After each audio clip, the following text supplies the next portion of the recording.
This is your local election headquarters.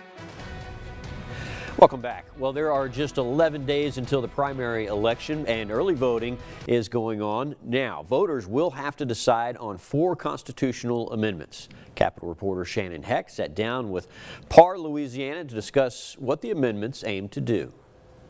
The state legislature passed 8 constitutional amendments for voters to decide on this fall. 4 of them are on the October 14th ballot. Amendment 1 asks voters if they are in favor of banning the use of donations from nonprofits or foreign governments to be used to help run Louisiana elections. Probably most famously would be Mark Zuckerberg. Donated a lot of money, became sort of known as Zuckerbucks, and a lot of places took the dollars and later regretted it. The state determined it was illegal, but lawmakers wanted something officially on the books against it. A vote yes would ban it, and a vote no would keep it out of the state law. Amendment 2 looks to expand the protection for the freedom of worship to include inside a building. This was born out of the COVID lockdowns that prevented people from gathering physically in a church building or other place of worship. We already have a freedom to worship, both that the U.S. and Louisiana Constitution protect. This is about worshiping in a church. A vote yes would make worshiping in person under strict scrutiny, making it harder to limit in the case of an emergency. A vote no would keep things the same as they are now. Amendment 3 wants to make it so when the state has a surplus in funds, it must pay 25% of it towards state retirement debt. Right now, 10% of a surplus is dedicated to 2 of the retirement debts that are anticipated to be paid off by 2029. This constitutional amendment would say no, the minimum you have to pay is 25% of the surplus.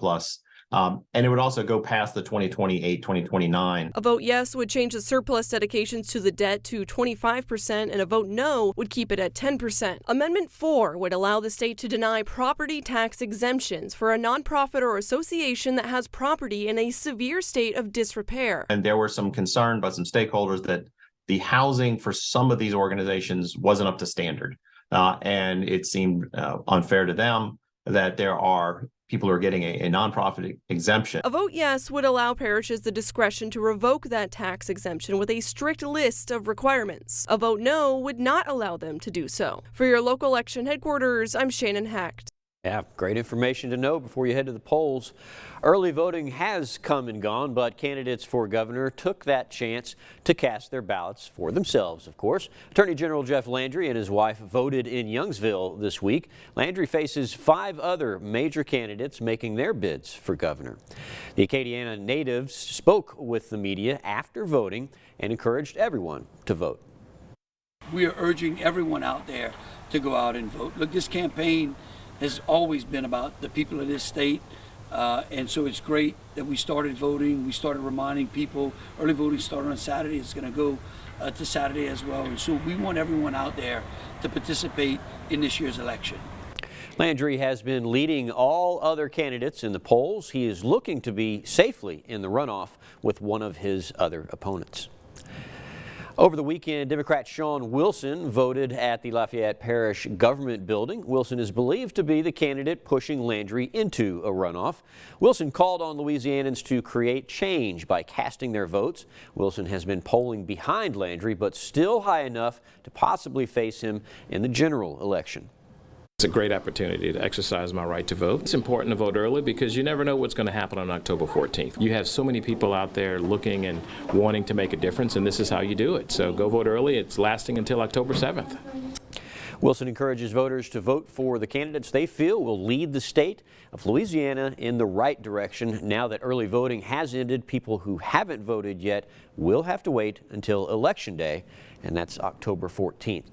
Voters also will have to make their decision on who they want to be the next Attorney General. Capitol reporter Shannon Hecht caught up with the candidates to hear about their campaign promises.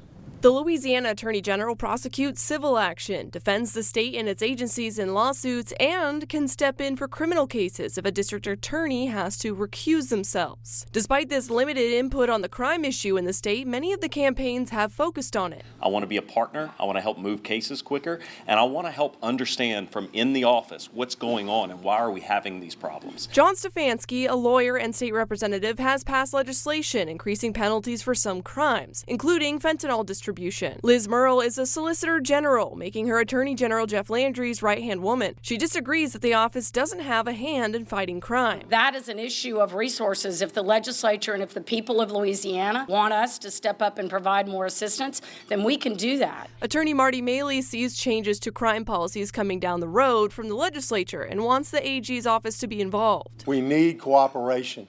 The DAs want our help. The sheriffs want our help. On the other side, the Democrats in the race have not made crime their main focal point. Perry Walker Terrebonne says that the AG's office can lend some help to locals. Attorney General could help train police. Attorney Lindsay Cheek says that while crime is important and the AG must enforce the law, her approach is different. There's a mental health crisis in Louisiana that we need to address from childhood to adulthood. Each of the candidates also talked about being legal counsel to the next governor, but also keeping checks and balances around any government overreach. Election Day is October 14th. For your local election headquarters, I'm Shannon Hecht. Well, the state saw a victory in the legal battle over a new law for pornographic websites.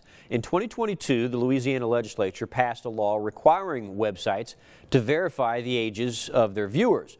One adult entertainment group filed a lawsuit to block the requirement, claiming it's unconstitutional.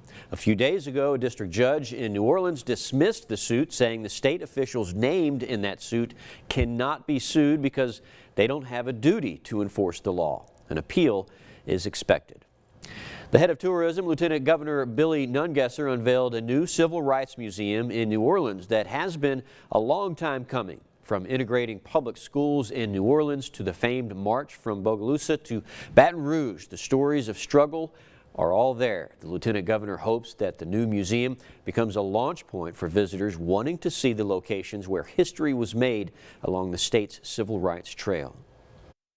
When I first took office and I promised to help the Civil Rights Museum Board get a museum open, and we've been able to get the support of the legislature and get this $2 million. This is what we have to do today. And like I keep saying, is to build bigger and better, you got to have something to show that there's something there. It's hard to go raise money from private foundations when you have nothing to show. The Louisiana Civil Rights Museum opens this week at the Memorial Convention Center, and admission is free for the first week. Well, earlier we mentioned the saltwater intrusion. Senator John Kennedy made his fellow lawmakers aware of the problem on the Senate floor this week. You'll hear what he had to say next.